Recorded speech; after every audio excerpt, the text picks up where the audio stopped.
Good evening, everyone. I hope you're all well. Just want to check audio real quick. I actually forgot to, my chair is sinking. I forgot to reconfigure audio, so I just want to be sure it's all good. Looks good to me. So just give me a thumbs up if I sound like I'm coming in clear as I adjust this chair. And I'm trying to, okay, there we go. I give up. It just keeps sinking. So yeah, how are you guys today? This topic actually is going to be another impromptu, but I think it's an important thing to talk about, and that is silence, or really the removal of noise and the removal of distraction. And I'm going to welcome the chat. Oh, thank you, Troy. I do appreciate that. So audio is good. Awesome. I'm going to welcome the chat, make sure everyone's cool and ready to go. And we'll just, talk, we'll have a discussion, talk about silence and the importance of silence. If I don't forget, I'll use just examples of my own experience as an undergrad and also grad, and how we learned to incorporate silence in music, in improvisation and performance, how I treat silence in composing and composition, how you may see silence in your own art form, whether that's dance or, if you're an illustrator for comics, of course, your use of negative space, your use of beats in writing and dialogue and pacing between paragraphs, between sentences. Professor Geek is talking about sentence structure, and there's however short, there is pause, there is breath. So the importance of silence, the importance of a pulling away from, a pulling back of the audible or auditory, but also visual too, the removal of visual distractions and visual noise, whether that is constant rumors for franchises and comics, or whether that is, I don't know, just, the news. So looking at the news when you enter like a Chinese buffet, for instance, I mean, that kind of noise, the importance of the removal of noise, and ultimately the idea and practice to be quiet, to be still every so often throughout your day, if you have the ability, even if you have family or are surrounded by maybe college mates, maybe in a dormitory, maybe you have children, maybe you are quite young in a family with a lot of children, just allowing yourself just a bit of a breather. And so we'll talk about that. Let's welcome the chat. And as I do, I want to prompt the video with this kind of question. And that is, do you spend a certain amount of time every day just thinking or just daydreaming? And that could be in the form of going to work on a bus or in a car.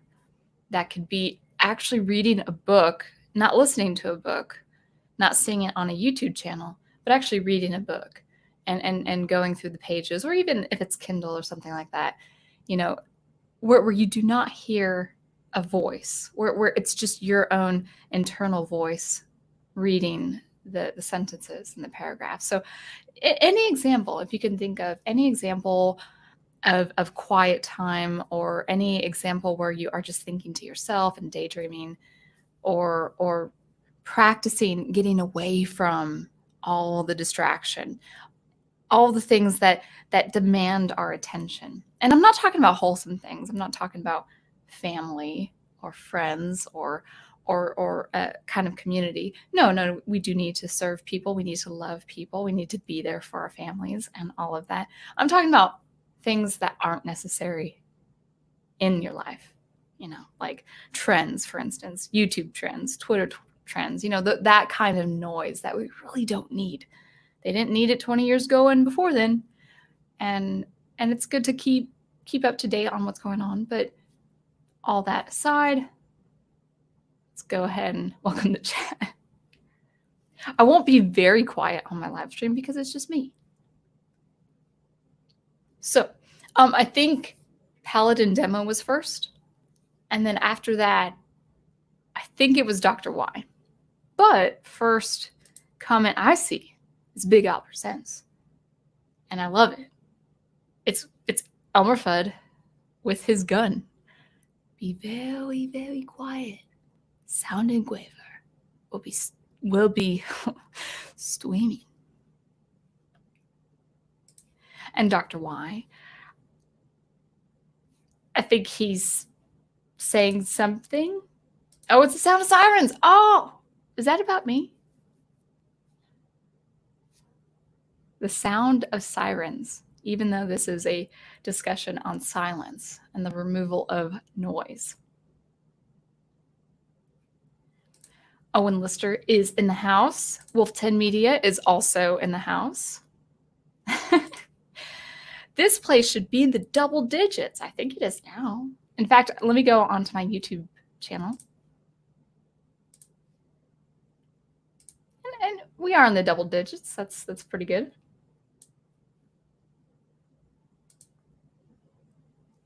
I think I'll leave the pros to the chat. And Professor Geek in the house, present and ready to learn. Well, I hope you do learn something. This is more of an impromptu. And Daniel Heron with a wonderful compliment. Greetings, smart people of YouTube land. That's great. I'm glad you consider me and the audience here as smart. And actually that's important because the ultimate function, the ultimate purpose of the removal of noise and distraction is to think deeply, and ultimately it's to think for yourself. Culture doesn't teach us to think for ourselves, and the way to do that is actually shutting off the Audible book, even something educational, and just spend a few minutes of quiet. Does anyone have a fear of quiet? I'm just curious, and if you do, don't be shy about it. I really would like your honesty. If people have to have the radio on, if they have to have YouTube on, if they have to have music on. See, I'm a musician and a composer. I love music, but I do believe that silence is very much as important as music, and including silence in music. Troy Pacelli, welcome. I'm sure I'm bound to see Nanette in the chat, right? I don't see her yet, but maybe it's just because I haven't gotten that far down. Thank you, Daniel Craig. Well, it all depends on you guys. And, if you guys want to answer that prompt question, which if you guys maybe have arrived a couple minutes late, is do you spend pockets of time in your day, or even just one time during the day, just having a quiet moment or a quiet time away from distractions? Not including family. Family is wholesome. But if you do spend time, that could be reading a book, by the way, where you only have your internal voice in mind. And Melissa, greeting the professor. Okay, now I'm getting the feeling that Dr. Y probably doesn't want me to skip reading his prose because it's about silence. Make some noise for silence. Yes. Yeah, I can't really talk about silence and the importance of silence with all silence. And by the way, when I say silence, it's not the literal sense, because we couldn't survive with total silence. We couldn't, we would have no orientation or spatialization or sense of localization with our environment. I think there is a famous room, and I feel like Daniel Heron would know this. In fact, I feel like he's posted it before in the chat. I don't know what state it is, but there's this very famous room in the United States where it supposedly removes all sound. And I think that is a form of torture. I would be very, you'd probably have to pay me a sum of money to step into a room that totally removes all sound. I mean, when that happens, I understand that you actually start hearing your like the bodily sound, like the, of different, blood flowing and your circuitry going. I don't know. I don't know, but I would not want total silence. Although I do like total silence in my music. So before I get to your answers, or what have we, or what have you, I want to talk about my education in music and in my graduate and undergrad and graduate degrees. My studies, both in Seattle and Milwaukee, we had learned about these figures of the 20th century, these composers, and two I'm thinking of are American composers. The first being John Cage, which I had talked about before, and his influence in the Fluxus movement and the happening movement, and really recontextualizing what performance is and what composing is. But his most famous piece, it's debatable, but I think his most famous piece is called 4 minutes and 33 seconds. And it involves a pianist and a piano. And I'm sure it's adapted to other instruments too.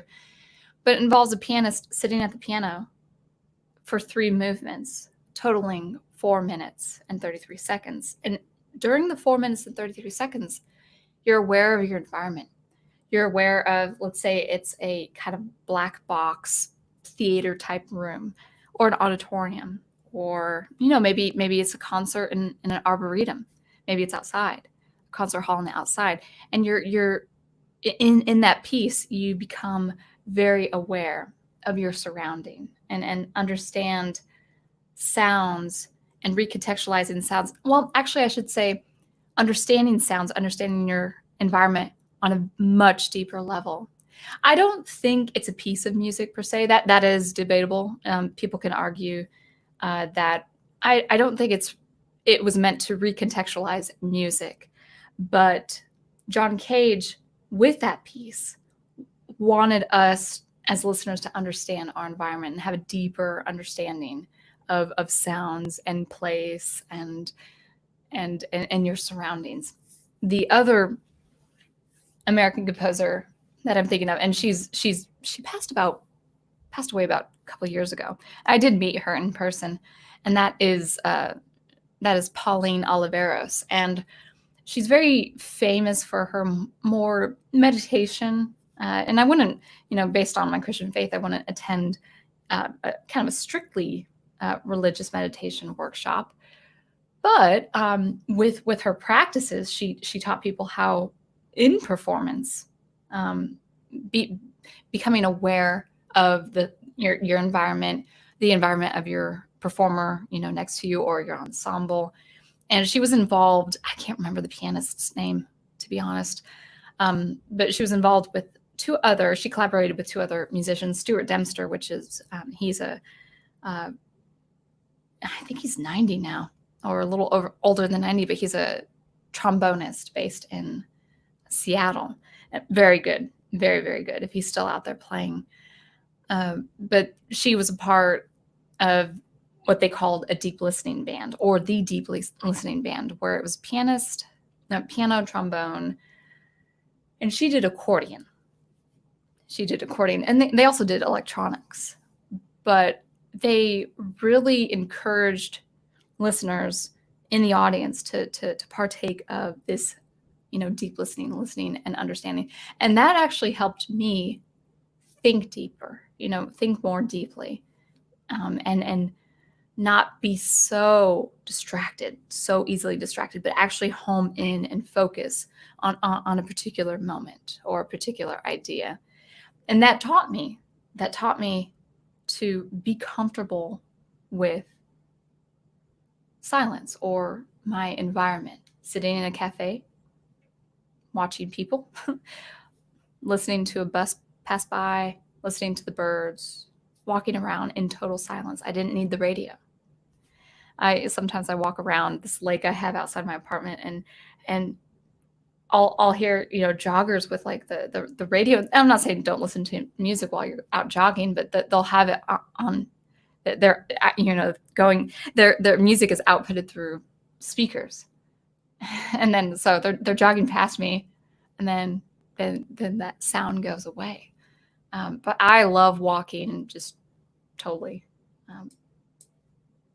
just no headphones, and no music and all of that. So anyway, I think people are talking to each other, but someone tagged me. Dr. Y. Sound Engraver, I apologize. I got working on a Batman parody of Simon and Garfunkel's Sound of Silence. Oh, clever. I've had it in my head for a while. Was it for this stream? That you don't have to go through all that work. But if you're inspired to do that, that's great. Hey, man. Good to see you again. YouTube University with Professor Sound Engraver.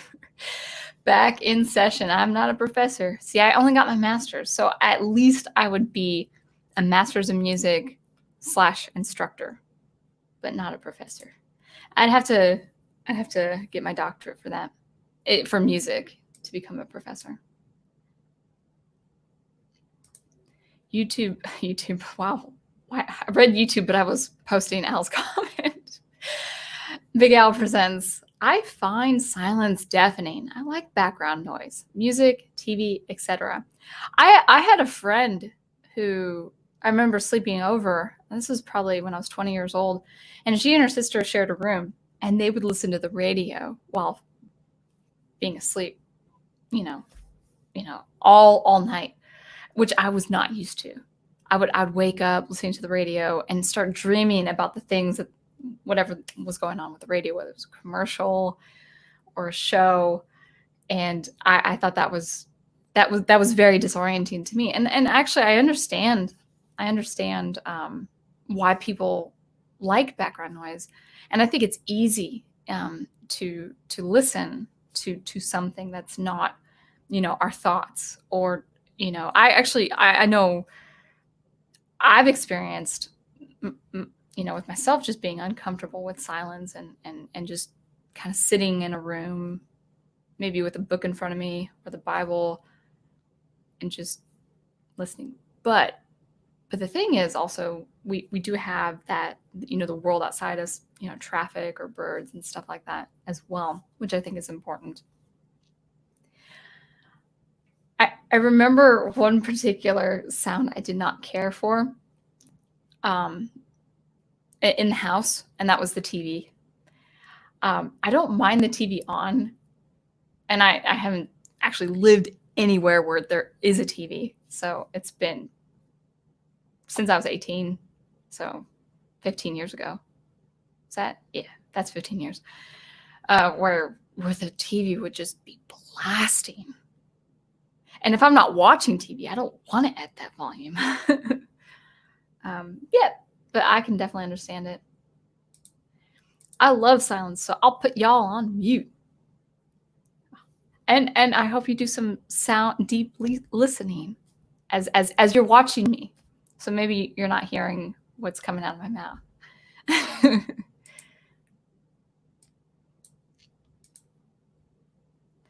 Professor Geek says, I can't write unless I close the internet out completely.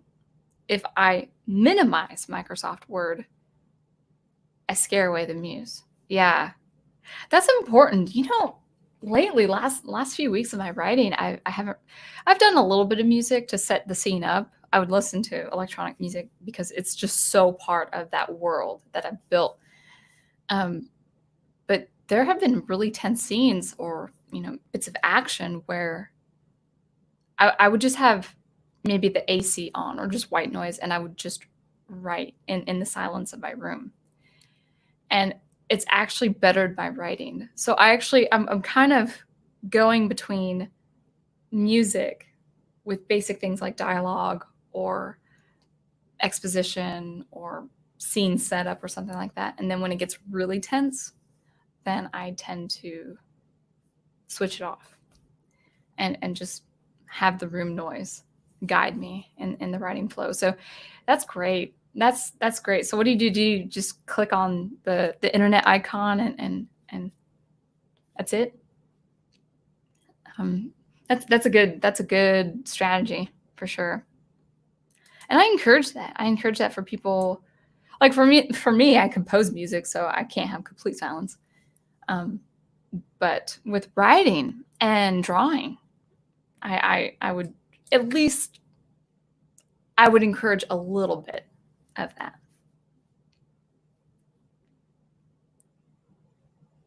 Daniel Craig says, no, I don't spend time in quiet. It's a mistake, probably. I mean, it doesn't have to be a huge, substantial amount of time. And I'm not saying you have to do this, but this is what I actually recommend. And well, one reason why I've found this to be incredibly beneficial to me, to my well-being, to my mental health, and all of that is because it's really expanded.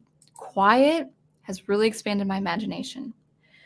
I'm a daydreamer. I've always been a daydreamer, but I'm more so now than probably when I was a little kid.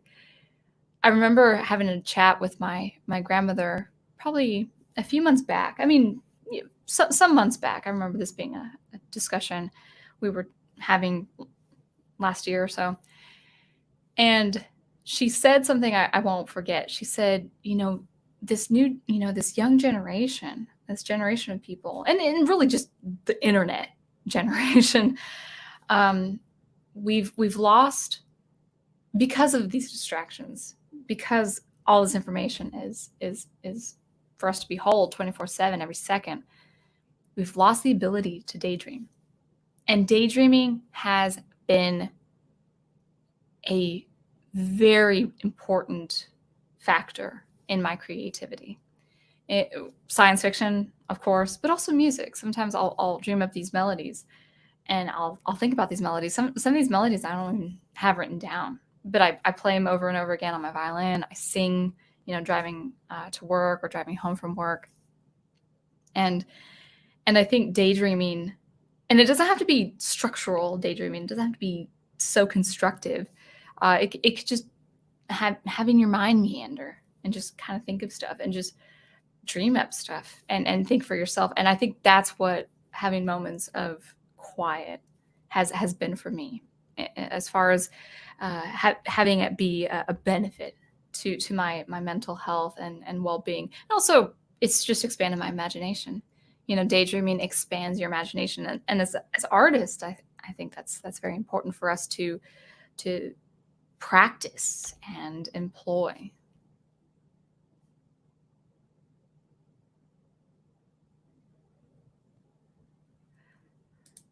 No, I'm not taking silence that literally, Daniel. You're not going to mime this subject for us. No, I'm not that talented.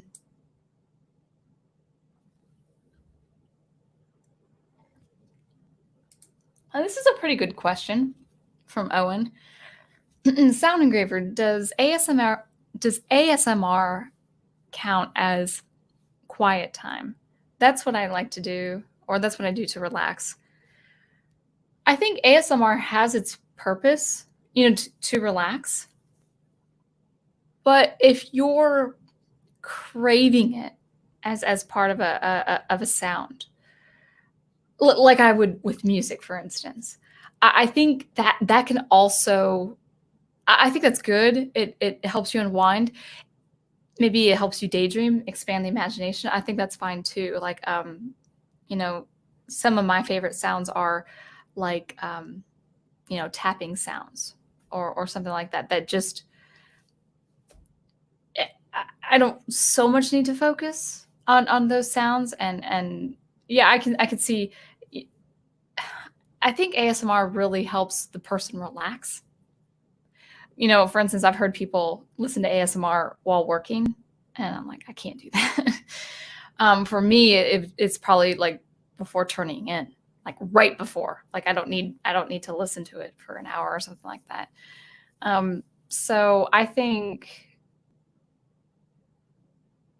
I would say, when I say quiet time, I'm actually encouraging you to just be comfortable with silence completely.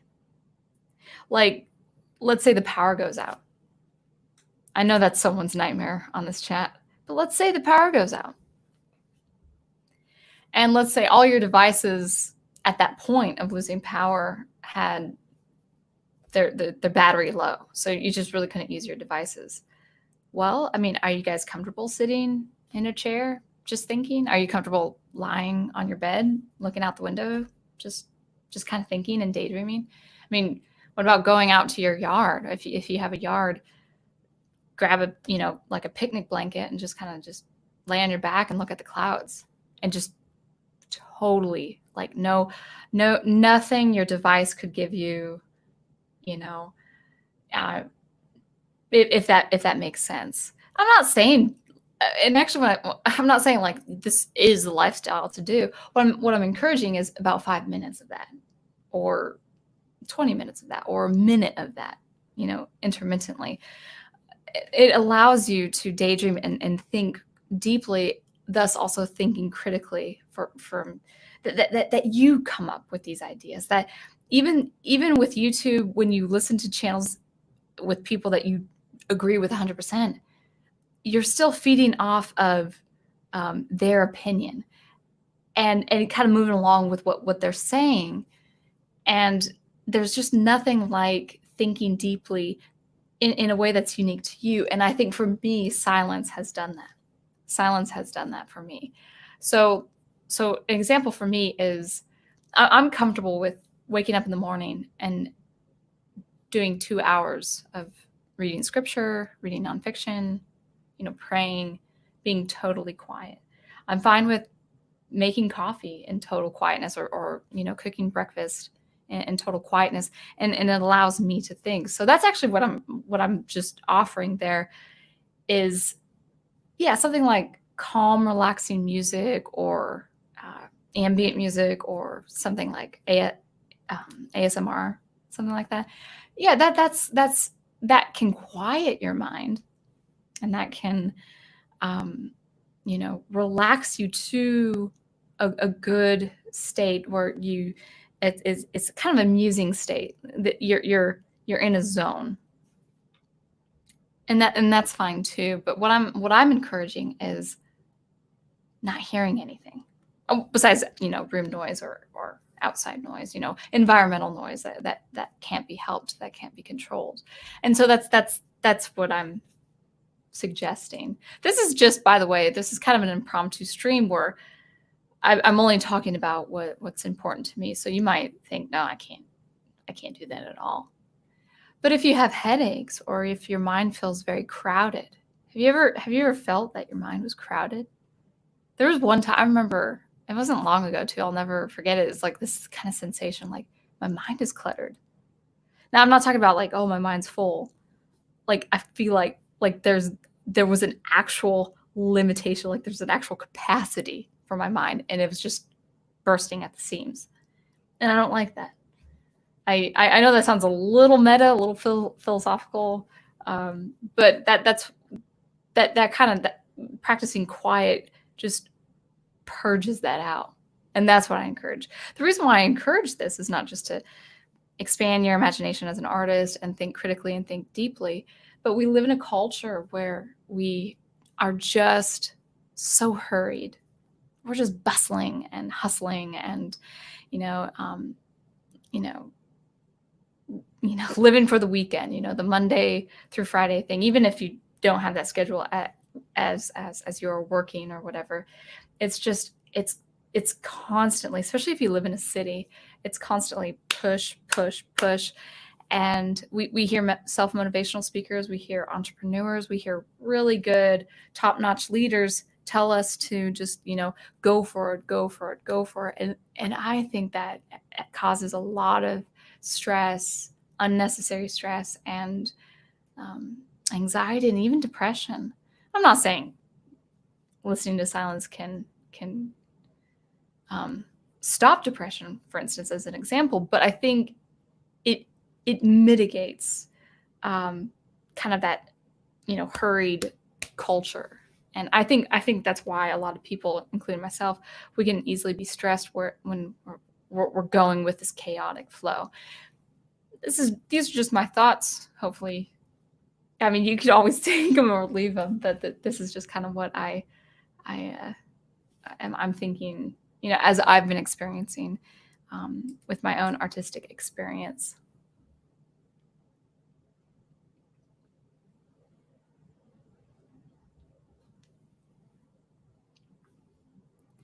Troy Pacelli says, absolute silence is torture? Yeah, you should really try some time in a sensory deprivation tank. Very spiritual. Sensory deprivation tank. I think well, I have a history of hypotension, so I don't know, man. I'd have to be sure that I'm, full of vitamins, minerals, and nutrients and stuff like that before I subject my body and my mind to that kind of thing. I'd have to look that up because I've never heard of that. So, how was it? Have you ever done that? Does it feel okay?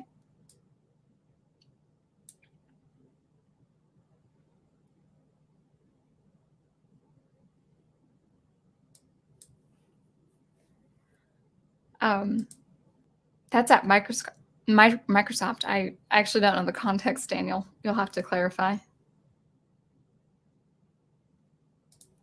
Dr. Y says, wasn't Beethoven actually deaf? I think, I can't remember how early in his life he was. I can't remember how many years he composed music deaf. But he had such an inner ear where he could do that.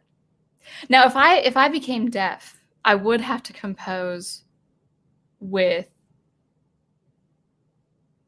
I mean, that's crazy to think about that, but I would have to compose with a pen or pencil and paper again. Unfortunately, I wouldn't be able to work in electronic music anymore. That would be really sad. I would go blind. I would lose my sense of smell before I would go deaf. I think it was a number of years, but I'd have to check. I don't think it was quite at the end of his life. I think he had a number of years. Thank you. Always. Thank you. Thank you. Yes, hit them likes and then also subscribe if you're new to the channel. I do music, sound experimentation, composing in Logic Pro and in SuperCollider, and just live commentary every Monday nights, just talking about things, music, sometimes Star Wars. But I haven't really talked about Star Wars lately.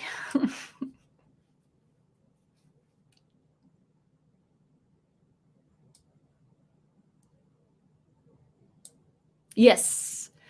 Yeah, that's me too. Now, that's the thing is I actually can't sleep in total silence. It's just because my mind is so active. I cannot shut my mind off. A box fan for me is the thing, or something with white noise or pink noise or brown noise, but usually white noise because, well, I don't know how to categorize. I was looking at my box fan over there. I don't know what to categorize a box fan. I think it is white noise. I'd actually have to look at the pink noise and brown noise to give you give you a true definition of what these different colors mean. But Daniel says, I have a fan in the background all the time when I sleep. Yes, I love the fan. And I'll have if it's in the winter, I'll still have the box fan on and the floor heater on. I know that's a lot of energy. But that's well. Also, my apartment is kind of old, and all this is technically sheetrock. I mean, if I had no background noise like a fan, you can hear a pin drop from outside through these walls. And this is not an insulated place I live in.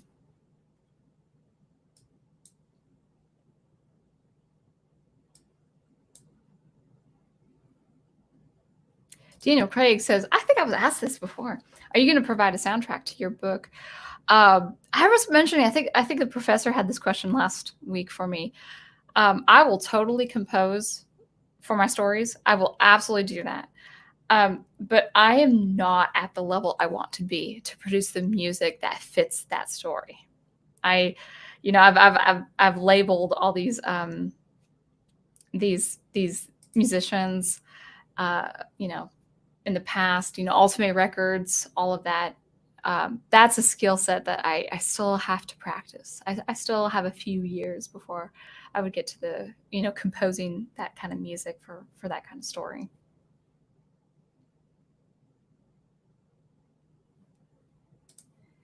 Professor Geek says, growing up, my mother always needed the TV in the background at high volume. Oh, sounds like some of my childhood, not all of my childhood. I couldn't think straight until I got my driver's license. Oh man. Yeah, I now, even if I had TV, the volume would be low. I listen to my YouTube, like on my iPad, I don't have the volume all the way up. Sorry, I have some strands of hair. I don't have the volume all the way up. I'm fine with having it low. And I don't really strain my ears to hear people. Unless I'm cooking something that, it's like sizzling, like vegetables and oil and stuff like that. And that's when I'd have to turn to hear the speaker. But I don't mind having it really low. I don't care for, and this is just a pet peeve. I don't care for if you're not so much in a home, not in a family home, but if you're in a studio, for instance, and you're teaching a student in a room, and then in the lobby, someone has their video of it up on a phone and it's outputting, through the speakers. I cannot stand that filtered sound that you hear from that phone in the other room. And I think that sort of antipathy came from the volume blaring in from another room, from the TV in another room. So, oh man, yeah, I bet you enjoyed your quiet times on the road. Yes.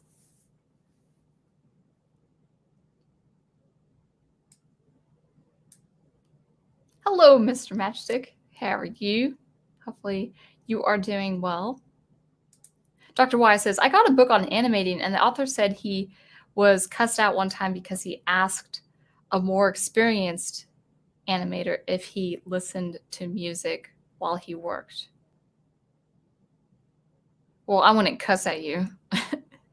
That's just immature. Work in music, because I work. I mean, with writing, for instance, it's becoming more half and half, or sometimes it depends on the scene.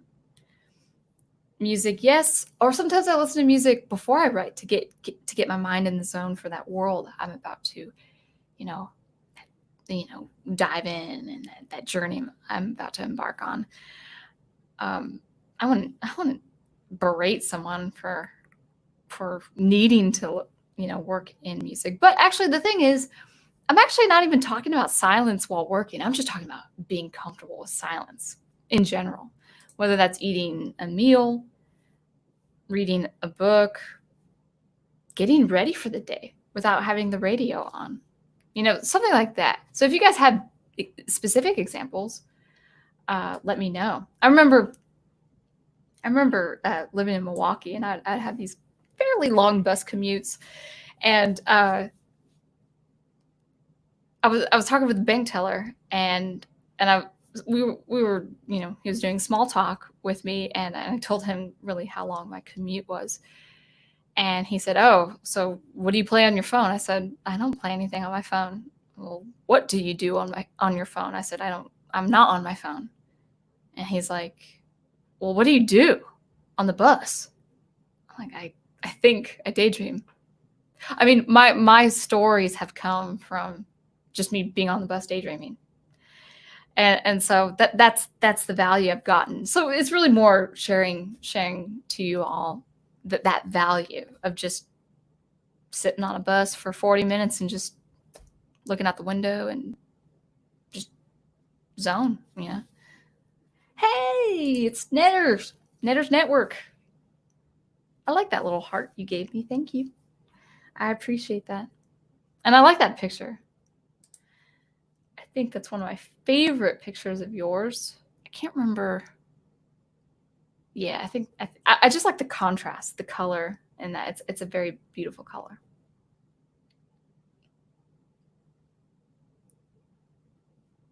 Wolf 10 Media says, I'm a daydreamer too. I need to get out of my fantasies and write. Well, no, I mean, like, daydreaming can help with your writing. Daydreaming can help with your writing. I wouldn't say the two activities should be exclusive. I think they should be they should work in tandem. Now, sometimes I daydream just anything. Now the danger is you don't want to start daydreaming. You don't want to start to daydream hypotheticals or real life scenarios. Like maybe you're worried about how someone is going to react to something you show them, maybe a work of art, or maybe you've decided some sort of life change, and maybe you're daydreaming how the person is going to react. No, that's not healthy daydreaming. That can actually get you into this kind of internal gossip, and you start having these, preconceived ideas of how people are going to react. That's not the daydreaming I encourage. I would dissuade you from doing that kind. But yeah, I mean, think about your stories and daydream about your stories. Now, sometimes I wouldn't do this on the bus, but when I finally did drive, living in the South, sometimes I would act out my scenes. I would act out a character's reaction. I would act out the villain, and that was really fun. I mean, like if people saw me, then they wouldn't know who I was. They'd see me on the highway. They would never see me again. It didn't matter.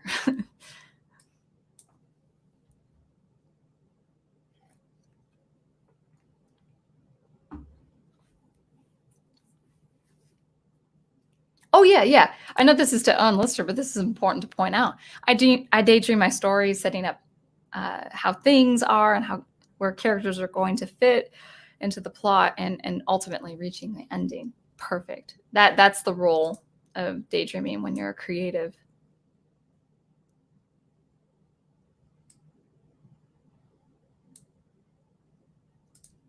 Dr. Wise says, talking about daydreaming makes me think of the Danny Kaye movie, The Secret Life of Walter Mitty.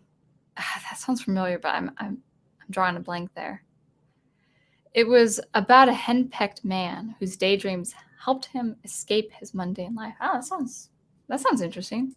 I don't know what that phrase means, henpecked. I mean, I can imagine what that phrase means.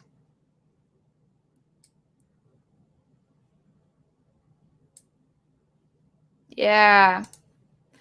My mind feels cluttered a lot. Now, you don't want to empty out your mind. That's no good too. I mean, there's some serious religious connotations as a Christian that I believe your mind should be whole and filled with good things and noble things. So I'm not saying like purge your mind out where it's empty and displaying that. No, I'm not talking about that. But have you ever felt like your mind was cramped? I mean, even the brain. Like, have you ever felt like it's just so busy? And I think silence has really bettered my health, my brain health, and all of that. It also helps you focus on one thing at a time and not be so distracted. So it helps me focus on, doing 45 minutes of straight composing before I go back on Twitter or before I go post something on the Professor Geek sound. Why did I say Sound Engraver page? I don't have a Sound Engraver page, and I'm not going to have a Sound Engraver Facebook page. Sorry, but posting something on the Professor Geek page. So having kind of a constructive activity, then a little bit of a reprieve before having another 30 minutes or an hour of good things.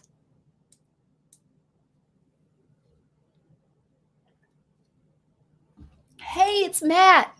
Hello. A colleague of mine. Nice pick there. That's cool. I trust that's really you. Weirdly, loud white noise is the only way I can get that experience of silence. I get that. Even faint background noise, if I could say noise, even faint background noise is overwhelming for my ADHD because it just notices everything. Yeah, I can understand that too. I think if yeah, that's the thing, is like that kind of ambience or the fan noise, or things like ASMR for some people, if it helps you think, if it helps you focus, something like ASMR would help me relax before going to bed. It doesn't help me focus. It unwinds my mind, and I'm ready to turn in. That's what it does. But if it helps people, focus on one thing at a time, then maybe that kind of ambience to them is the same as silence for me. I think that would be. It's very hard to focus with silence. And actually, for me, with a pretty wide attention span, it has taken practice to get used to something like silence. And again, an example of silence could be a commute to work. My car is very buzzy. Jace is buzzy. That's my Ford Focus. The dashboard just goes bzzz, and actually when my car is completely silent, I think something's wrong. So my car, like, I can't really turn on the radio yeah, I can, but I can't listen to an audiobook, for instance, because it's just, my car's so loud.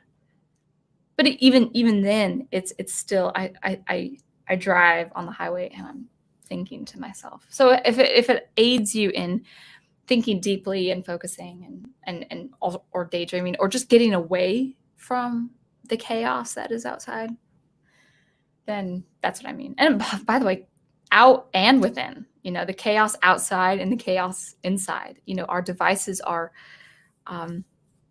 these terrible little apparatuses that give us access to the whole world. And so we have to be studious. We have to be vigilant with our time and our attention.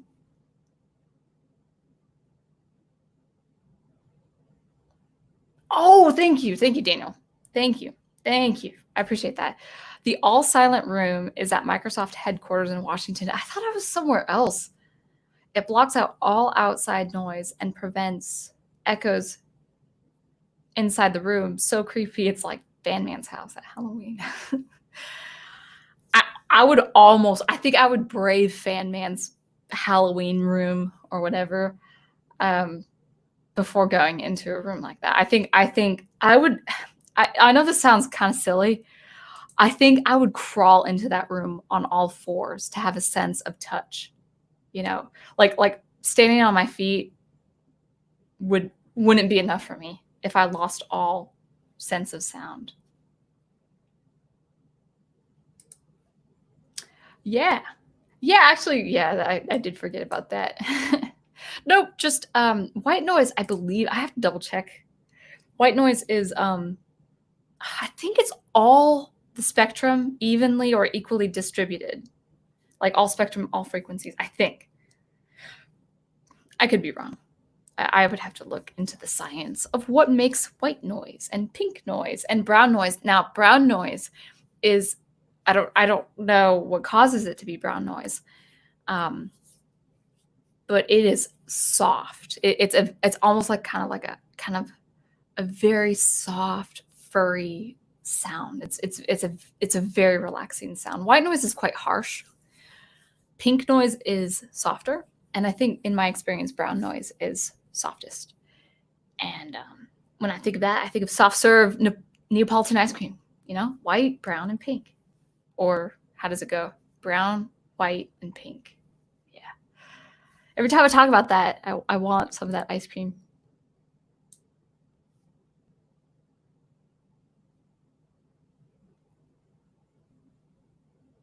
Yeah.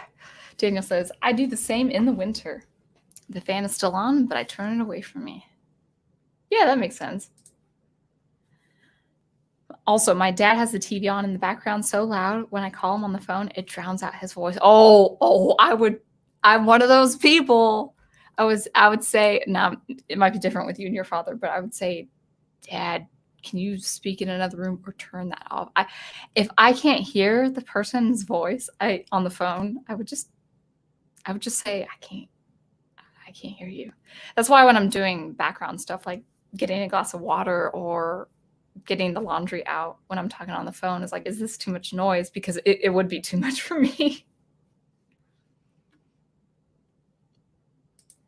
Troy says, another great time to daydream is in the shower. I've come up with some great story scenes during showers. Yeah, I think that's also a mode because you've got that sound over you, the sound of water over you. It's very and it's kind of a uniform sound. It's consistent. So, as long as something like ambient or noise, like background noise, like white noise is consistent, I think that could allow you to allow your brain to breathe, allow your mind to breathe and come up with great ideas.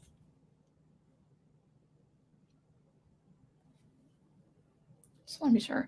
It's like you said audio was good, but you know me. I want to make sure it's really good. Wolf 10 says, yes, but I spend too much time in the fantasy that makes me lazy. It does build up some anxiety, so thanks for that. Oh, okay. Yeah. I mean, it's very easy to kind of dream up different hypotheticals that would cause anxiety as well. Mm-hmm. You have to be studious with your daydreaming. Yeah, I would say you have to. I think in your case, you'd have to practice doing constructive daydreaming. For me, I'm constructive with my time and productive. I'm not saying you're not productive, but I've learned to just be very coordinated with my time. That I like when my mind meanders, it will latch on to something useful ultimately.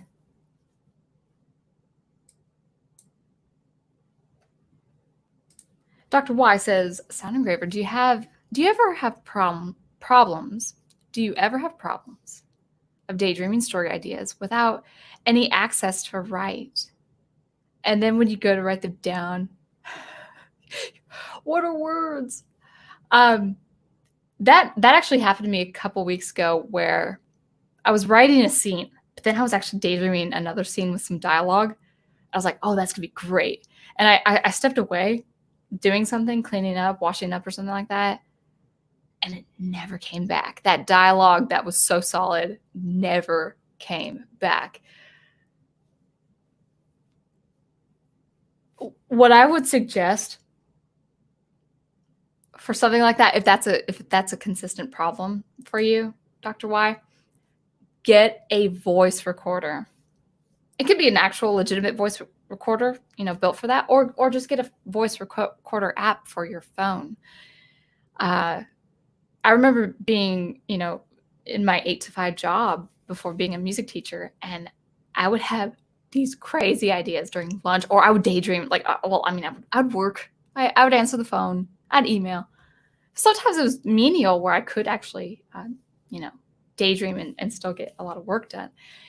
And I would wait until lunch, my lunch hour. I would eat like for 5 minutes and then go straight out to the yard where the truck drivers weren't too close. And I'd go back into behind this old abandoned building because it was just a highway, and this old abandoned building, not the safest. I soon found out.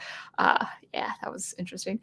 I was okay, but police were involved. But I would record, in this empty parking lot and just record my thoughts. I have hours of recorded thoughts. Or sometimes if I didn't tell my project managers, but sometimes they would go every morning at 8:30, they would have a meeting, sometimes 15 to 20 minutes long, maybe even half an hour long. And it would just be me. And I would always hope that the phone would never ring. And then I'd go to one of their offices and start recording my ideas. Because I wouldn't have access to writing. I once pulled up a Word document on the company computer. I do not condone this, but I would write real quick notes and then send those notes, to my email. I don't recommend that, but that was so important to have that, whether in a voice recording or some bullet points. So if that's a problem for you consistently, then I would get a voice recording app or an actual voice recorder. I have a voice recorder and I like it, but I don't really use it because it really picks up high frequencies. It's kind of, the output is kind of harsh, unfortunately. My favorite phone, oh, I had this HTC One phone. It had the best sound output in the whole wide world. And the voice recorder it was kind of clunky, but the output, man, it was nice. And I would listen to my thoughts. I would listen to my recorded thoughts because I couldn't, if it especially involved a story, I couldn't forget, like, oh, what was this about? Like, oh yeah. So if I was like in bumper to bumper traffic, I would just be listening to these recorded thoughts and just start dreaming these scenes in for my science fiction stories. I keep having like a few strands of hair, attach themselves to my face.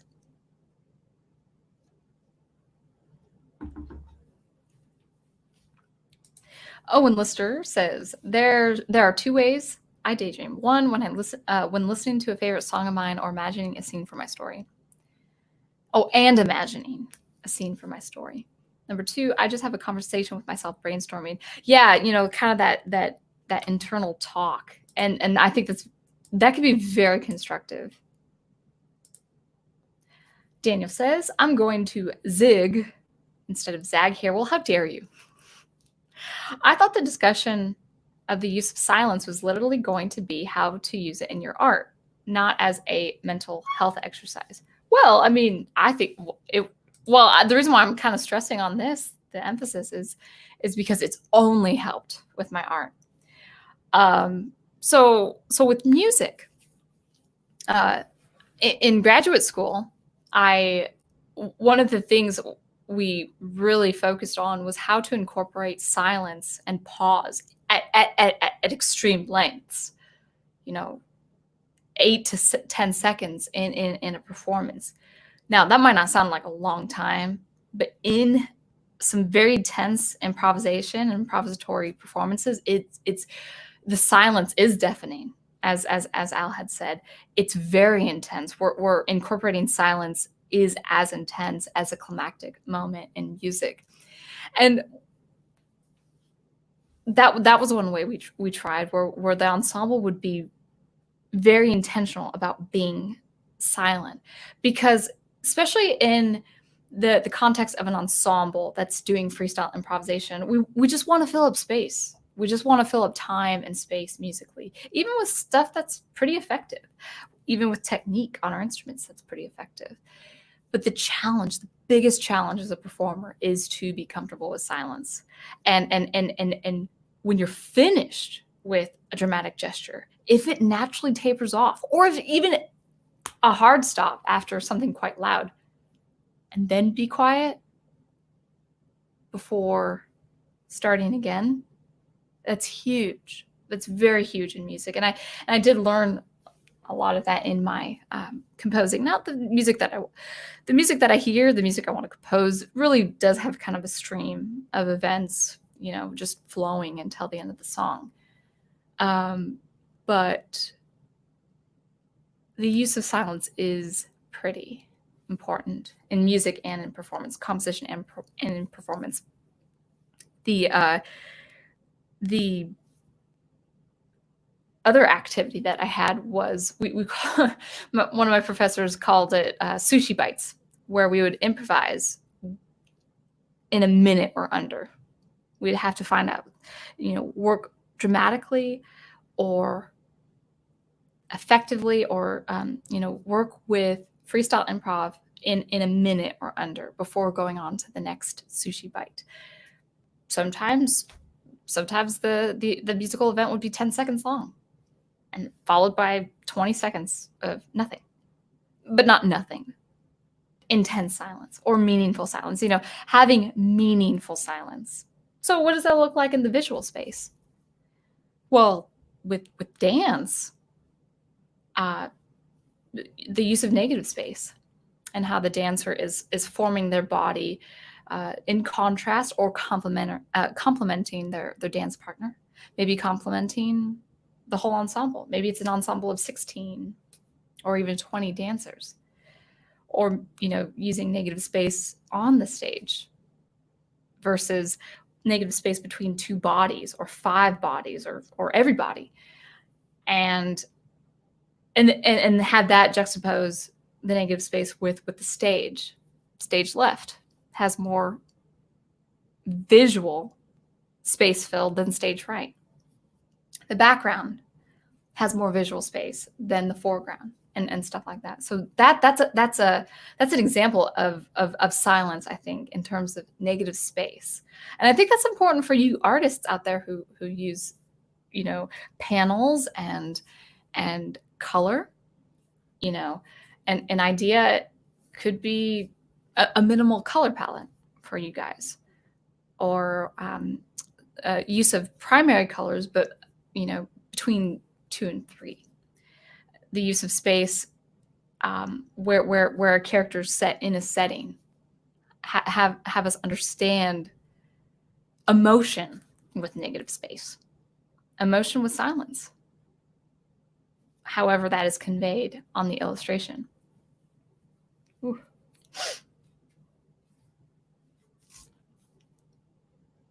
So hopefully that answers your question, Daniel.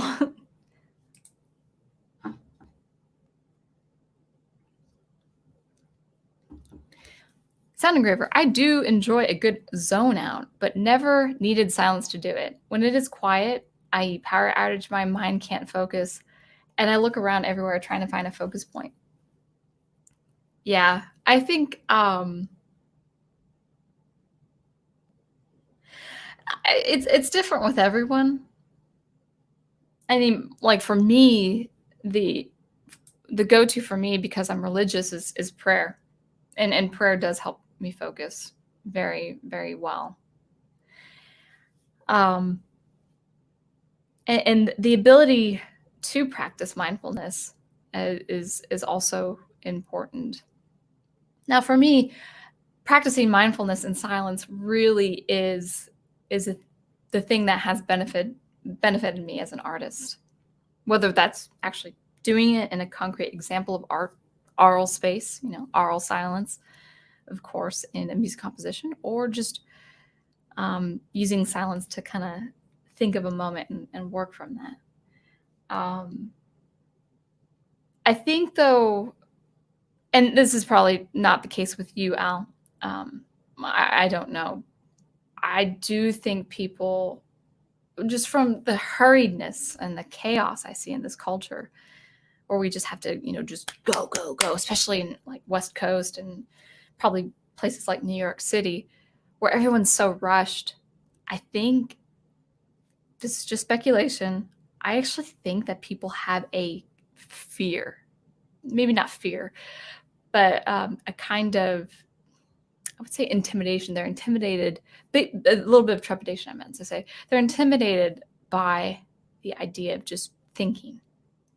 And because it's stimulus. We want stimulus, especially if we're used to it.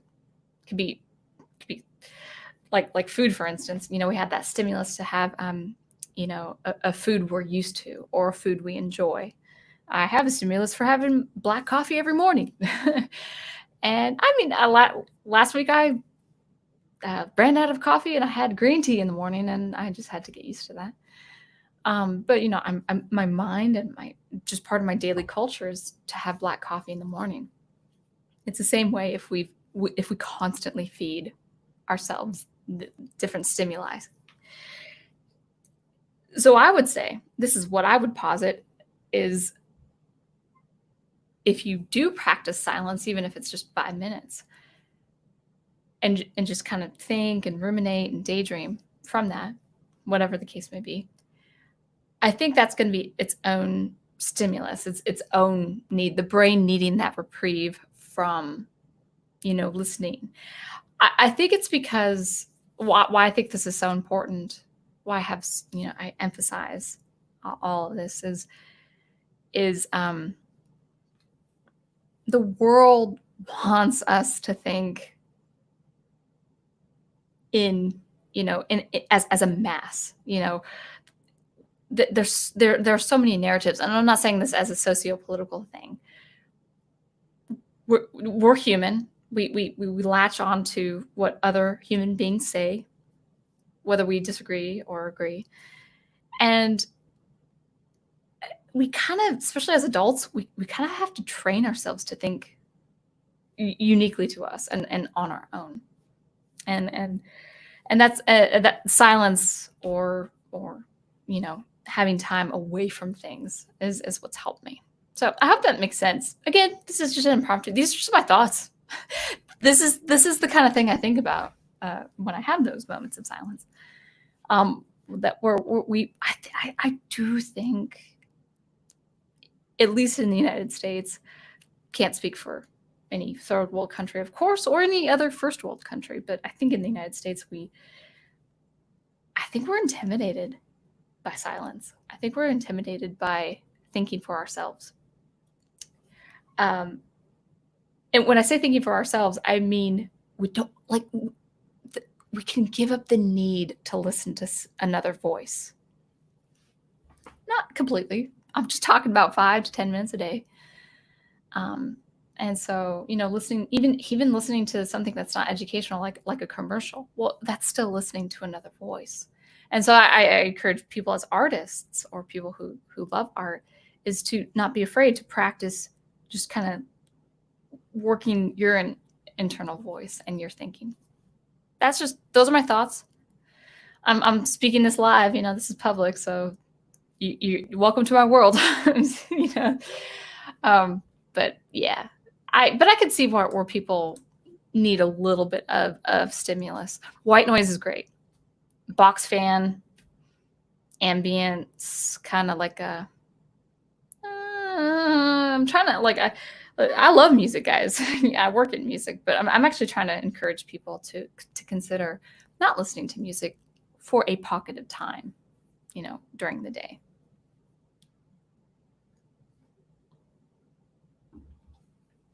But everyone has a different cue, for sure. I think it was Matt Bounds who brought that up.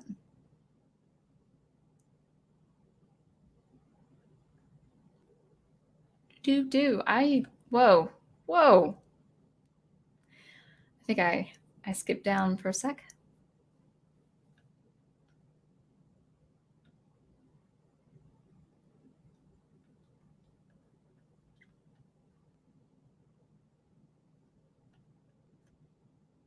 Oh, well, this is something I hadn't considered. When driving, I have zoned out and suddenly found myself at my destination with no memory of the journey. That's very disturbing. Yeah, that would be interesting. Yeah, I've never experienced that. So maybe you do need that stimulus, well, for your own protection and self-preservation, or the preservation of your mind. Yeah. So I mean, I'm not saying the way I think is unique to me, and I'm not saying this is absolutely right. This is just what I've experienced. Interesting though. That's unusual. That Bounds says, thank you. It is actually me. Yes, from Scuba Trip right before the shutdown. I think you mentioned that. But yeah, the white noise definitely helps with the chaos, both in and out, inside and out, for sure.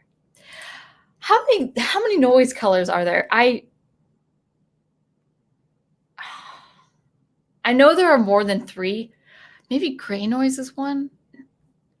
White, pink, and brown are the ones I know. The Neapolitan colors. Yum.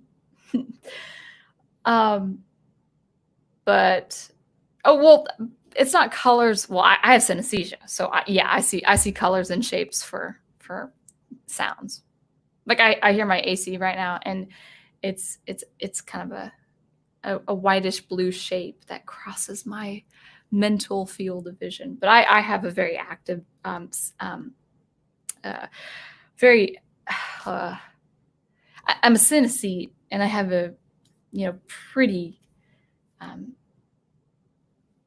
expansive or acute kind of synesthesia.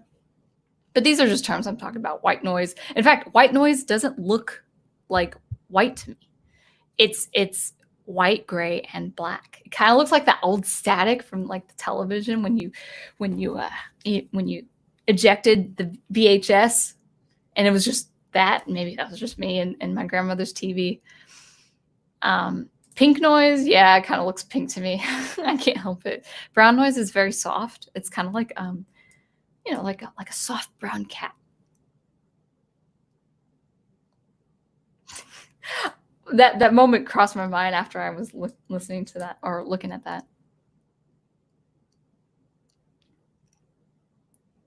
Yes. Okay. Yeah, I thought so. Yes. Okay. So it is filtered. There is a drop off. Thank you, Matt. I knew someone was going to help me with that. White noise is indeed all frequencies. Pink noise has a lower volume at higher frequencies. That makes more sense.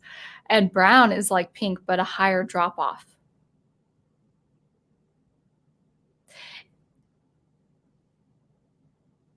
I'm trying to place that EQ in my mind.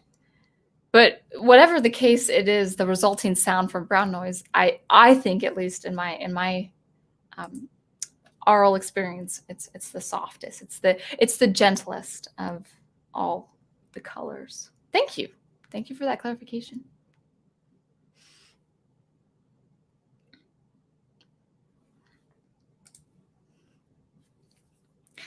Daniel Craig says, I really need to get some concept of music and production under my belt. I've daydreamed for some real good bangers that will never see the light of day. Yeah, I mean, I think it was you. Was it you and Wolftan that were talking about how daydreaming can keep you from producing? Yeah, you have to find that balance, because I produce your art, but I don't want to dissuade. I don't want to discourage you guys from daydreaming, because that really helps the creative flow. You just got to be, it comes with practice. A productive kind of daydreaming that's healthy for the brain.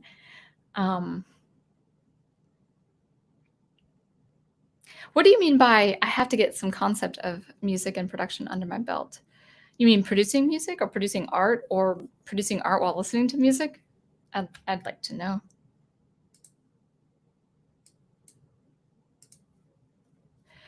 Professor Geek says, Sound Engraver, I'm interested in your thoughts on silence in types of art. Paul McCartney once said about playing bass that the notes you don't play are more important than the notes you do. Yep. Yeah, so I'll talk about it with music. Actually, guys, you and the visual arts, you guys can cue me in and talk about your thoughts. But silence is so important, especially in my experience in music, as I had said before, especially when you're improvising. It's, in my experience, it's easier for the musician, especially in an ensemble, to want to just fill in space. There's like this tendency of filling in space. Like we want to, it's like a white canvas.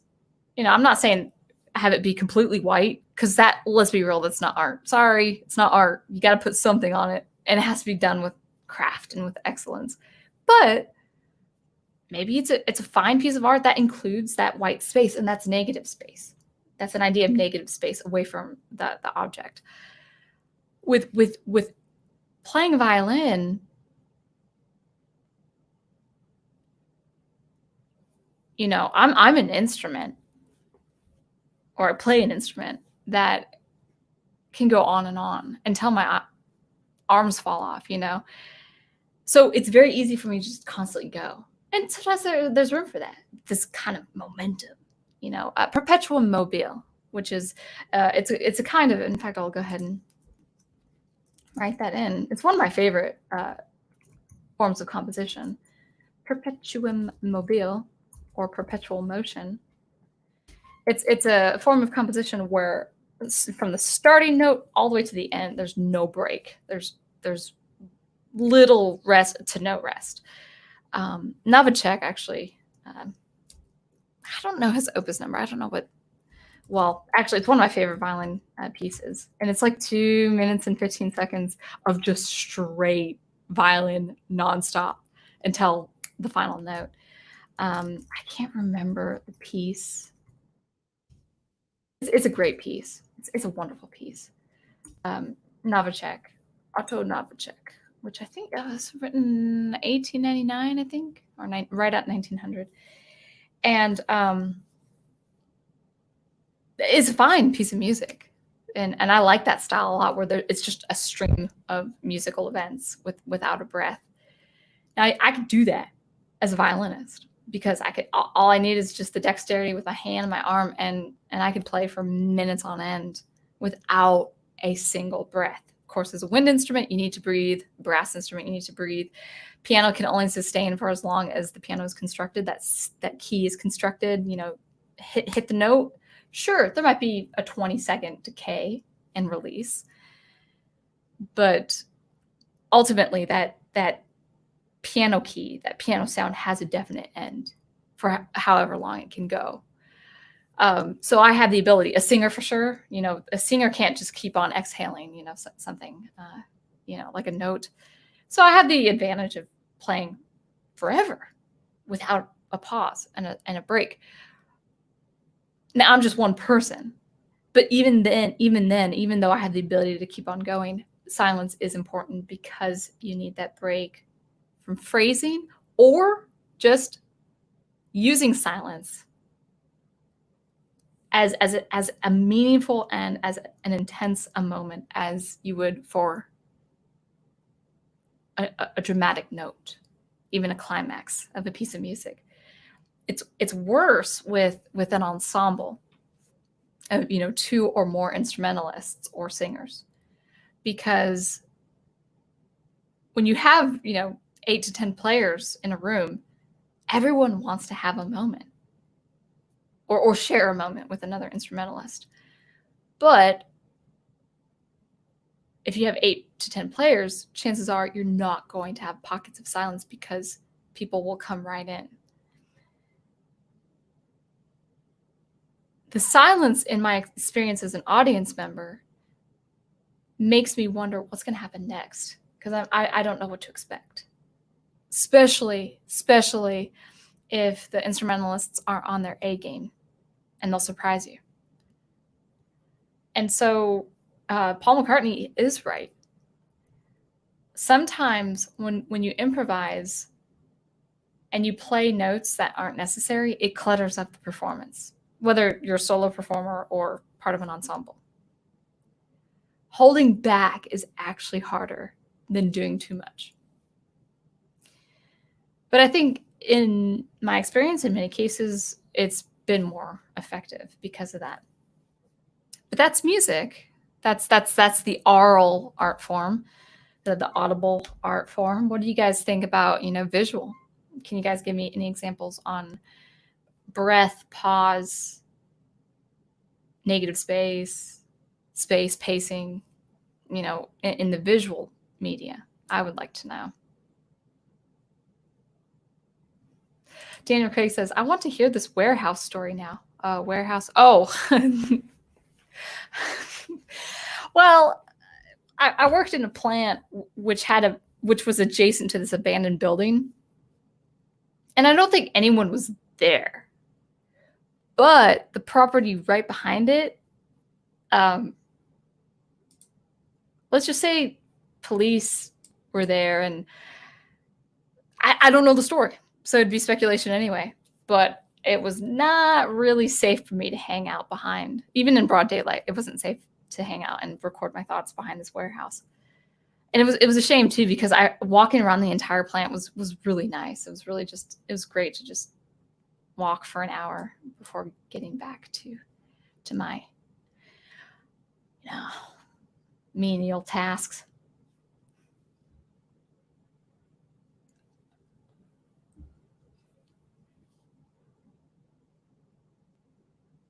Oh yeah, absolutely, Owen. Thank you for hanging out. And here's the thing. Okay. I might have to take a break, but I want to try out a test. Now, this whole topic is about silence, but I kind of want to play my music, and I have no idea how the output will be, guys. Are you guys interested in hearing my music while I take like a 2-minute break? I'll pick a track or something like that. And, head out and then come back. So let me know if you guys want to hear music or if you just, want to keep up the theme. But I do have my music ready just in case. It's been hot. I've been drinking a lot of water. So I might have to excuse myself if I continue going.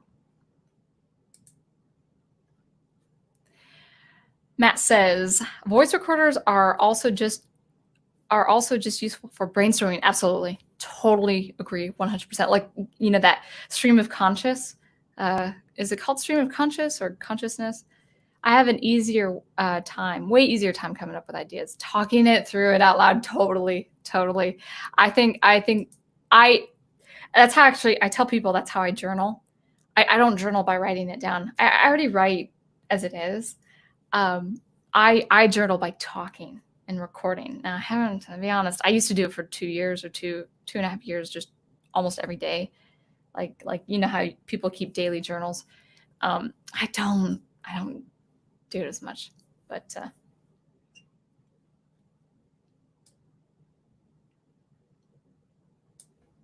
yeah, that is absolutely right.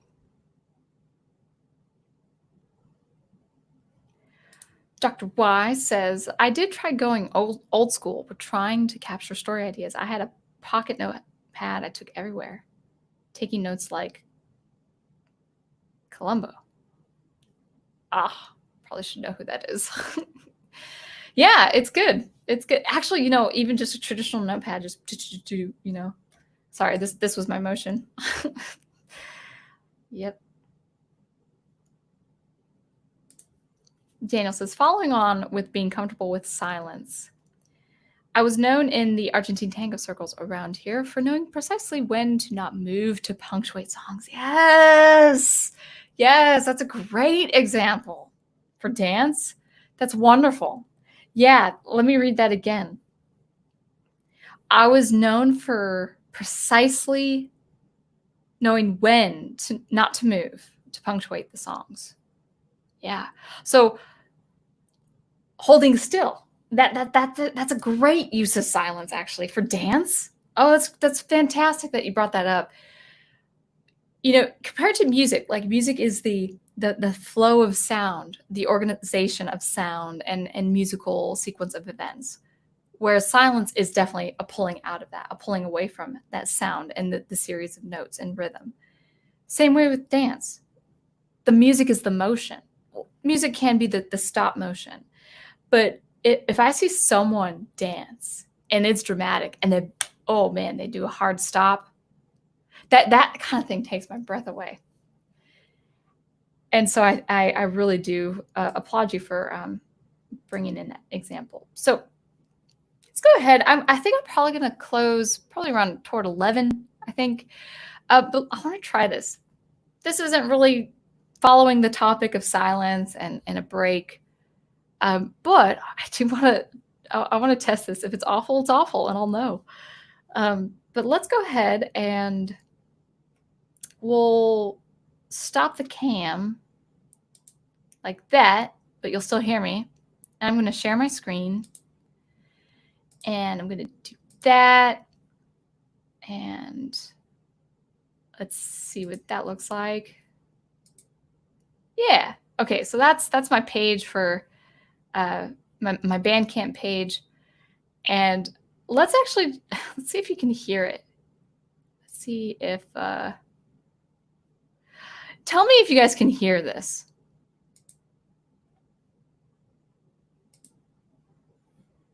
Just give me a thumbs up.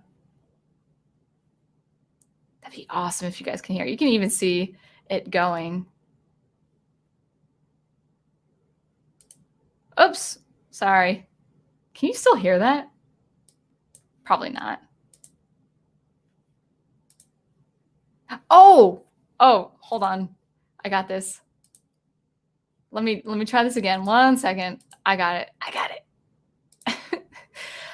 Okay, now I'm going to share audio. I forgot to add that. 1 second. All right, let's try this again.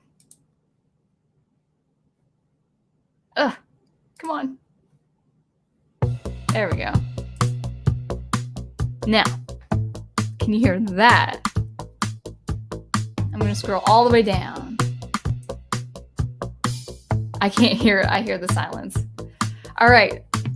This should work because I clicked share audio. Can you guys hear this now?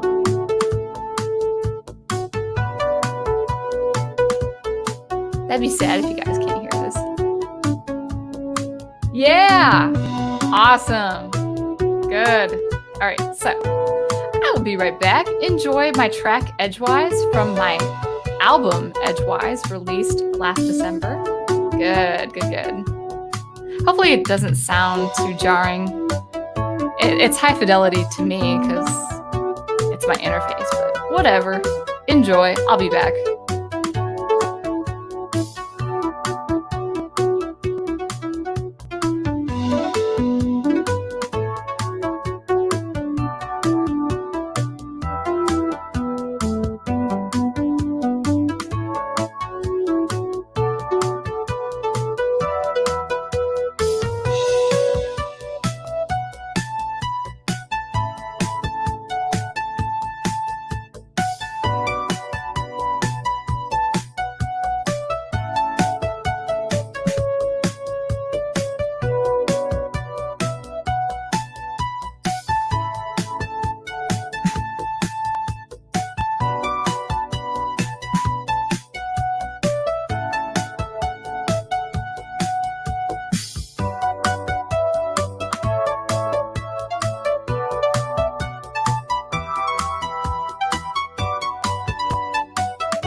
right. Wow, that was a longer break than I thought. Over 4 minutes. But you had music, so that's good. I wonder if you can hear me while the music plays. Let me go ahead and stop that. All right. Cool. Glad that works. Glad that works. Let me go ahead and stop the screen share. Awesome. Cool. All right. So not silence, of course, but you know, gotta show off my chops there. In fact, I'll just go ahead and post that link on my Bandcamp page. Albums, I've only released 2 albums for $3, and then singles for free. you can download for free. If you want to tip, that's fine. I always appreciate that. And I just realized, I'm definitely ready to do another album. I still have like about 2.5, 3, probably 3 hours, up to 3 hours of music that I just need to doll up and beef up with my new skill. From 3 years ago, I would be composing this music, so I have to finish an album this year. This one time at Bandcamp. Yeah. I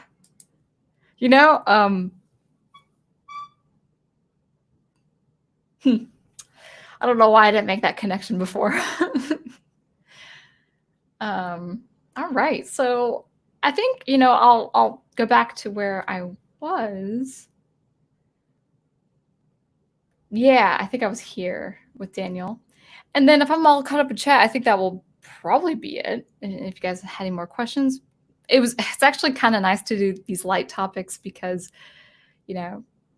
I have more time for my art, and I am, been pretty productive the last few days, last week or so. So I do appreciate you guys doing this kind of Q&A or impromptu stuff with me.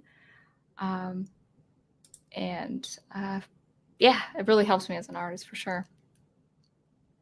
Daniel Heron says, the film score to Castaway is very silent. It doesn't come into existence until... sorry, I was reading the title. Sorry. Let me try that again. The film score to Castaway is very silent. It doesn't come into existence until Tom Hanks escapes the island. Spoiler warning.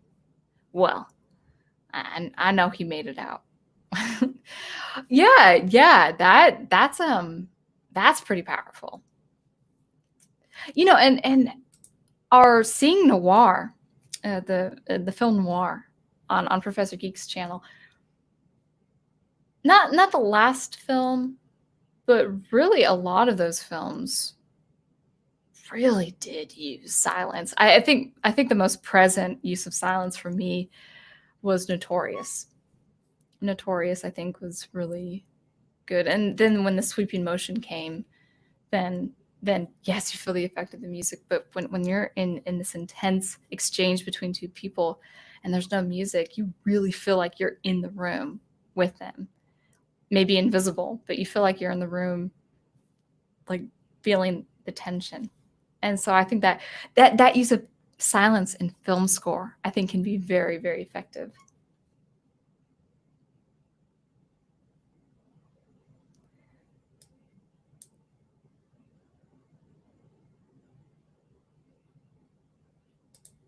Craig says, one of my favorite uses of negative space in art is fairly common in traditional Chinese painting.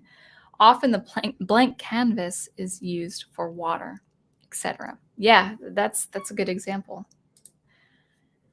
I saw one time where the negative space was used for rain droplets falling in a forest. It was incredible. That's cool.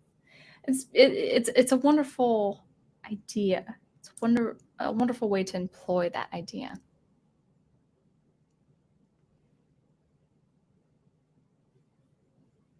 I think someone is calling... Is it Daniel? Someone's calling someone Beastman on the chat, and I don't know if I approve. Although I love the character, if we're thinking of the same Beastman.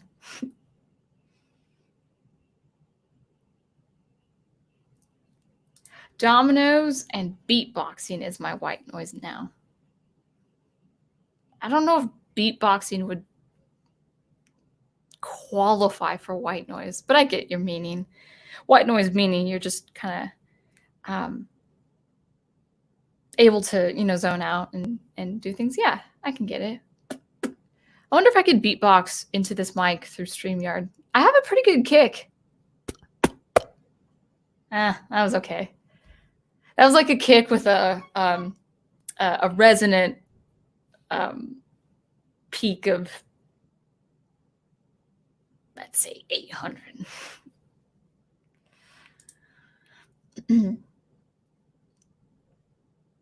Oh, I understand, Wolf 10.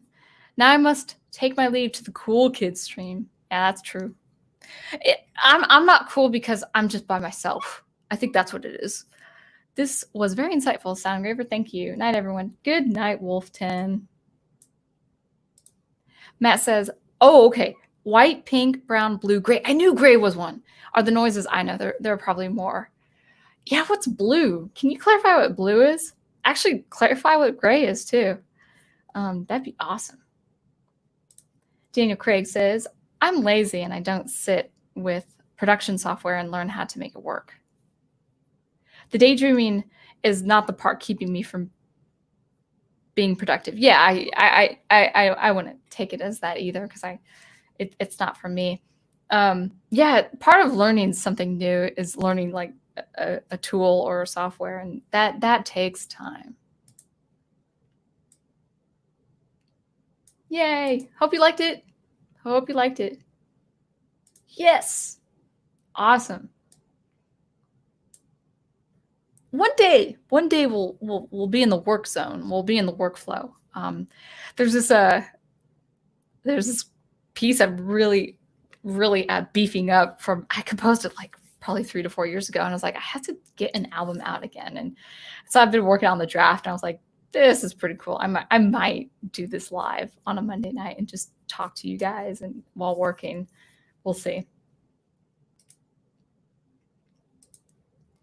Dana Craig says, partner dancing, waiting creates anticipation. Oh, absolutely.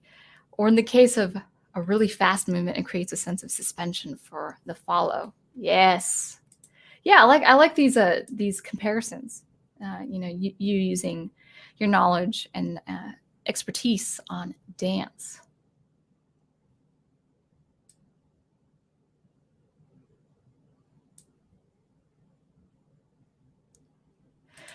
Well, the problem is I don't think I got the reference until pretty late. Dr. Y says, I'm tempted to ask if you'd be okay if I use your music for my animation. The electric sound is giving me ideas. I mean, you mean, well, this, I actually, oh, you mean your stopped animation shorts, which is great. I do have, of course, the rights to my music. I'd have to look into that as far as the legality. I'm sure it's fine, but let me look into that because actually I'm under a label. I'm under a label for this. So I would have to ask the owner of the label. And it'd be kind of cool. The electric sound is giving me ideas. Yeah. Please feel free to check out my albums there. My single tracks are a little bit more ambient. They're a little bit more experimental. But my albums are a little bit more upbeat. At least the ones I have now. Actually, probably the next few albums will be pretty upbeat as well. But let me look at that. Well, if it's I'm not known. I'm not a known composer, but if it's YouTube, they might ding you for using someone else's music because it is copyright. So I just think with the legality, I'd have to think it through before I decide. But thank you for suggesting that. But if feel free to listen to my music while you work. That'd be awesome. I'm on Spotify too. So Spotify, SoundCloud. I don't recommend Amazon. Nope. I do not recommend Amazon. Blue noise is the opposite of pink. It has higher volume. Ooh. It has higher volume at higher frequencies. No. Nope. That's weird too. Like blue to me is a darker color. It's a cooler color. So you'd think that there's a lot more volume on the low end. Ugh. I don't think I would care for blue noise. Gray is like white, but balanced for the frequencies our ears are sensitive to. You mean are kind of rounding off like 60 and below and probably 10,000. You get the kind of U-shaped curve with stronger lows. I probably would like gray noise. Starts high in the low end, then scoops down through the mids, then back. Oh. I'd have to hear that. I don't know if I'd like that. Yeah, blue noise is horrible, and I don't know why it exists. Yeah. Well, yeah, actually, I forgot to clarify, Daniel. I don't recommend people buying my music on Amazon. One is I don't get as much money. But actually, that's not the reason, really. They do MP3s, which is a compressed version. The album, the link that I dropped there, those are WAV files, and I believe, yeah, I think they're WAV files, and that's the best fidelity you're gonna get hourly. So you'll hear it. When I listen to my music on Amazon, like the 2 times I did, it's just I don't like the compressed sound. But I'm picky. I'm very, very picky. All right. So looks like I caught up with Chad. Did I miss anyone? Again, sometimes StreamYard doesn't pick up all the comments, and then I go back to the video and I realize I missed some comments. New comments. Oh, wait, sorry. I skipped I will get back to you, Troy. Gray makes all the frequencies sound like they are at the same volume as opposed to white, whereas all the frequencies are played with the same objective power. Oh, cool. That's good to know. Yes, thank you, Matt. Troy says, Sound Engraver, keep in mind how sound is generally categorized into colors. May not correspond to how any given synesthetes might interpret them. Oh yeah. Oh no, that's what I meant. I hope I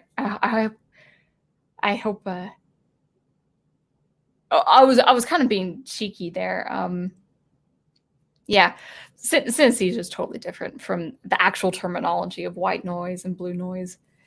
Like, so blue noise, if the output is louder on the high end, it wouldn't be blue to me. It would actually be something like grating, abrasive gray silver, maybe white. So yeah, but thank you. Yeah.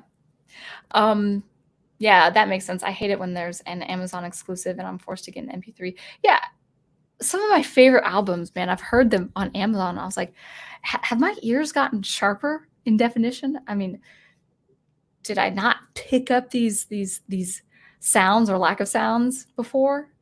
4 years ago, and then I was like, oh, MP3, and then you'd go on their website, like the artist website, and the fidelity is so much better. Maybe not fidelity, I don't think that's the right word, but just compressed. Like when you hear the word compressed, it's like it's the sound range just squashed down. I don't think aliasing is an issue, but yeah, it's like MP3 to WAV is like store-bought cookies to homemade cookies. I could just picture Troy saying, "Now, to be fair, this brand of store-bought cookies is awesome, better than my mom's cookies," or something like that. Bit rate. Yeah. Yeah. What is the bit rate for MP3? Why is that? I mean, I do what do I do? I do 48K kilohertz, I mean. 48K or 44.1K. I think I bounce it to 48K. Just because that's how Logic, sometimes prompts me to. All right. I defy anyone, any store-bought cookie that is better than a homemade cookie. But that's MP3 to WAV file. So anyway, I think that is it. If you guys have no other questions or comparisons for me, I think that was, for being a light topic, I think we did all right. So we'll go ahead and wrap it up. Oh gosh, I have to see this. Troy says sound engraver. Actually, as you were saying that, I literally said to Ninja Network, actually, I totally got that reference in response to the cookies. That's awesome. I think we're starting to know each other very well. I think it's those rewatches. MP3s can be variable depending on how you encode them. Probably.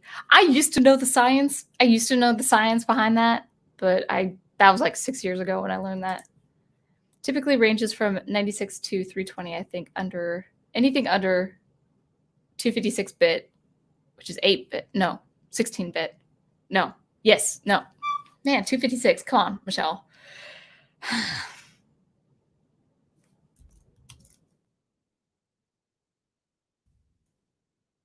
32-bit. Yeah, so cool. I don't think I'm getting that math right. I'm not getting those numbers right. Sorry. My apologies. Definitely difference in, I believe, the sampling rate, but just in the audio quality for sure. So if by the way, if you have an option, if you buy an album and they digitally and they offer MP3 or AIFF or AIF or WAVE, get AIF or WAVE. I don't know if that's how you pronounce it. AIFF. I'll show you the format. Get this or this. There you go. All right. So I think we'll call it a night. Without further ado, we'll just kind of wrap things up. So, of course, Monday nights, live commentary on music, art, producing art, of course, and all of that. Just ballpark at 9 to 10. I might have to go back to the studio. I don't know. Yeah, that's true. Oh, FLAC is solid? I did not know that, Matt. I did not know that. But anyway, yeah, Monday nights between 9 and 10 p.m. Eastern. Tuesday nights, rewatches. We are watching our first public screwball comedy, Bringing Up Baby, on the Prof's channel at 10 p.m. Eastern. But just confirm, Prof, it looks like you might be having a pre-show maybe on art between 9 and 10, or a little bit after 9 and 10 p.m. Eastern time. So that would be great to confirm if you are available to do that. Wednesday, nothing so far, so just have a good night off. And then also Thursday will be the book study. I actually caught up on my reading. I actually finished my reading Saturday night. Isn't that amazing?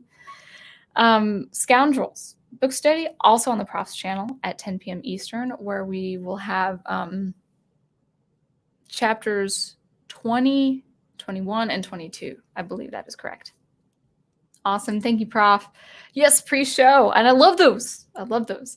Around 9 p.m. And you're just showing off some art, which is awesome. And I think it's going to be art that I could like. Yes.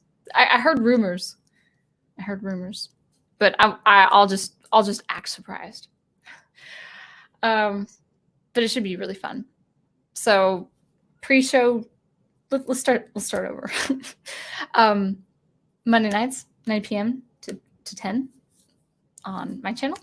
Tuesday nights on the Prof's channel, Professor Geek. That is his name. Oh no, that's not your name. Oh, well, there you go. Perfect. Thanks, Troy. Thank you. Professor Geek's channel, Tuesday nights and Thursday nights. Tuesday nights will be our rewatch of Bringing Up Baby, the screwball comedy, with Cary Grant and Katharine Hepburn is her name, right? Yeah, good. And then a pre-show before that, so around 9 p.m. And also book study, which is, also his Facebook group, great. Book study on Scoundrels 20, 21, and 22 Thursday nights at 10. And that is with, of course, Big Al. Oh, hey, Harris. Hey, Melissa. Nice to see you. And I wish you a good night, too. Friday, probably something on Fanman. They had a great stream. Fanman, Big Al, and Professor Geek. That was really, really fun to listen to. Great topic. A lot of good stuff. And also his Second Cup Cafes, Tuesdays and Thursdays. Ballparking 11 a.m. Eastern time 11, 10 p.m. 10 a.m. Central. Sorry guys, I'm zoning out. Second Cup Cafe. And then Saturday, it's not me. I'm the following week. What's on the dock for rewatch on Saturday night, guys? I would love you to say something because I don't know. I don't know what's happening this Saturday night. And I actually have another early morning, so I might miss it. Sorry, guys. So, who's doing the rewatch Saturday night?